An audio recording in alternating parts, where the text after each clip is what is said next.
it's a metaphor, but it makes for a really weird graphic when Matt Taibbi does it on Twitter and shows a blue bird coming out of a hairy belly button. But yeah, that's essentially what is going on there.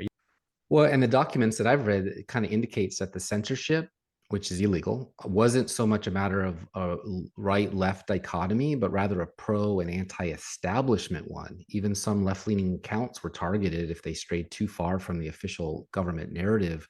Um, the many censorship requests that Twitter received via the FBI were phrased as merely bringing information to its attention, leaving it up to the company to decide what to do with them. But Twitter executives clearly felt compelled to accommodate these Yeah. requests, like extortion. Even in cases where they internally struggled to justify doing so, the documents show they did it anyway. Mhm.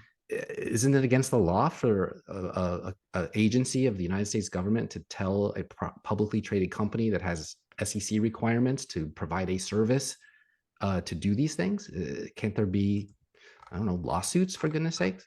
Well, you'd think so. Here's the thing, right? So what the government cannot do by itself, it cannot do by proxy through an agent that is acting on its behalf. So it cannot do those things. It cannot compel them.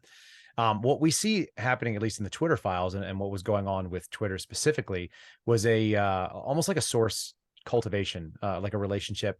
A lot of times when you bring in a criminal source, they may have some sort of charges or something that they're working off. So they're going to be doing good behavior in order to get away from some sort of consequence. So there's a carrot and stick mentality.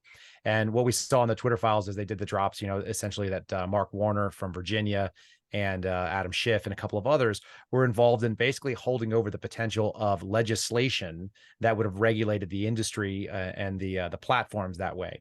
And when you do that, you create a bunch of costs because regulation, creates costs. That's why people who care about business and want free businesses to be able to operate, they want less regulation. So they said, it's almost like a gangster type protection racket or a shakedown where they said, it's like a real nice company you got there, but it'd be a real shame if we had to put this really expensive, legislation on top of it and stifle your abilities. And then at the same time, the FBI comes in from the wings and says, look, we'd like to make some, we'd like to make some requests and we'd love to have some liaison contact. And by the way, we think it'd be cool if some of your people had a security clearance. Would that be cool with you? Oh yeah, that's really fun.